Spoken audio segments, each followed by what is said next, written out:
Near side, twin receivers for the Trojans, including Jalen Greene. And it's going to be a throw by Greene, looking long, and he finds Deontay Burnett inside the 30 and down to about the 28. Oh, what a great asset it is to have a quarterback playing another position. Jalen Greene is now 3 for 3 as a passer, 35 yards, and a first down. Trojans at the Cal 29. I think he was 3 for 4, Arbo. And we always get in conversations with Arbo when he's not even here. But welcome back to Trojans Live. This segment of Trojans Live is brought to you by Allstate. The Trojans are in good hands with Jalen Greene. Jordan Moore and John Jackson joining Jalen. Now, are they ever going to figure out that you are a quarterback? We're running the same play every week.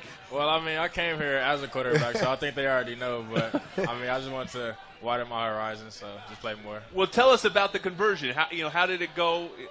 When did this discussion start, and then how has it been for you, going from the quarterback position to wide receiver? Well, I mean, we had installed it earlier in the week, but it's just something that we rep. That coach reminds us that we might run it this week, so be prepared for it, and then when it comes, just execute. Go back to your college career a little bit, because I mean, you came here as a quarterback, and had the plans of running the spread and all that kind of stuff, I'm sure. And then, of course, they make the change. How tough was it for you personally to deal with the transition? Was it something you were willing to do, or was it tough at first? It wasn't tough at all, because after the spring game, I approached Coach Helton and let him know what my plans were and how he felt about it. And then I talked to Coach Sark, and then he expressed to me that, he wanted me to play a little bit of quarterback too, so don't forget the quarterback aspect. And then I just went and had fun. How has the quarterback aspect helped you learn the wide receiver position? It helps me a lot, because I see the same thing Cody sees, but it kind of bites me in the foot a little bit, because I know when the ball's coming and when it isn't. But, I mean, it helps me, fit in the zones, or, know how the blocking scheme works and everything like that. Going back even to your high school days, I mean, you had a lot of success at quarterback. When you came here, it was your dream to play quarterback, right? What was sort of the key thing that sort of made you make that switch? Well, I knew Cody was coming back for his last year, so I just felt, there's something more I can do to the team or help contribute for us to win. So I didn't want to just be that redshirt freshman standing on the sideline just watching. So I felt I could contribute in any way I will. What's been the hardest part for you? In this contribution? Just learning the receiver position.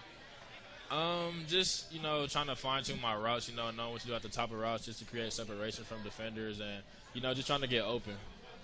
And so, wait, I'm sorry, I heard your – Yeah, no, we're talking with Jalen Greene right now, and you're getting more and more chances, because we talked about right now Juju might be down, but Darius has been down for a little bit, and Stephen Mitchell's been down. So not only are you not the guy standing on the sidelines, it's you and Deontay Burnett and Daquan Hampton, all these guys.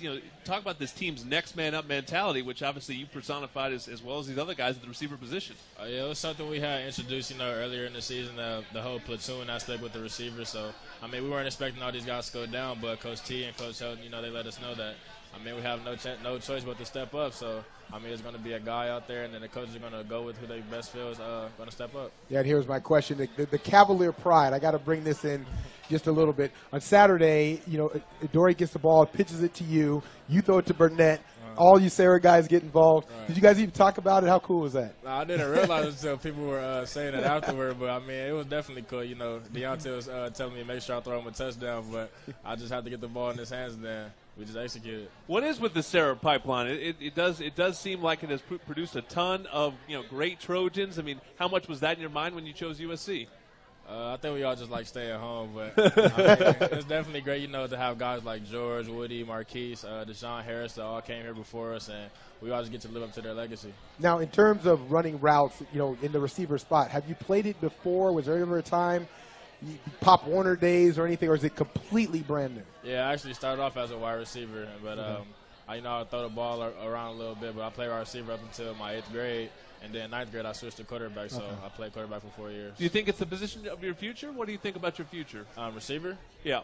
I think my future is just as an athlete or football player. I really don't care what I play. I just want to be out on the field and contributing to the win any way I can, whether that is behind the center or out running routes or making tackles. It doesn't matter. You've had experience at playing receiver before in the past, but what's been the hardest transition from when you went to quarterback to receiver? What's been the hardest thing for you to adjust to? I would say just Not conditioning, but just getting my legs used to all the movement because, as a quarterback, I'm just standing back there, moving around a little bit, stepping into some throws. But, now I make a lot more lateral cuts, a lot more vertical cuts and everything. So just getting back to those type of movements. You don't get to block much as a quarterback, but it seems like you've enjoyed that part of it. Oh, yeah. I mean, I love the physicality part of football. Quarterbacks always tend to be called soft, so I just want to prove I'm not one of those soft quarterbacks. Okay, and as many times as you've thrown the ball, I mean, we've seen several throws. Other teams haven't been able to make the adjustment. How many more? Is there a lot more in the playbook to get you involved in terms of throwing the ball? I hope there is. I have 100% faith in Coach Jalen and what he calls, and I know we have a great group of minds up there in the offensive room. So, I mean, they're going to cook something up. We just have to go out there and execute like every week. It was pretty funny. We talked to Deontay Burnett after the game on Saturday, and JJ said, "What's the difference between getting a ball from Jalen or getting it from Cody?" He said, "It's coming a lot faster from Jalen." Right. He said, "You're throwing 100-mile-an-hour fastballs out there." Well, that's Jalen Greene. He's been fun to watch this season, and more big opportunities coming ahead for him. Forget 2 points for safety. Try up to 20% because with Allstate, safe drivers with a good driving record can save up to 20% on car insurance with a distinguished driver discount. And that's on top of other discounts, so don't wait. Call the Seabreeze Allstate Insurance Agency today. Look out, everyone. When we come back, it's the one, the only Cynthia Cooper Dyke to light up this cold, dark night in Los Angeles. Time to talk some women's basketball on Trojans Live.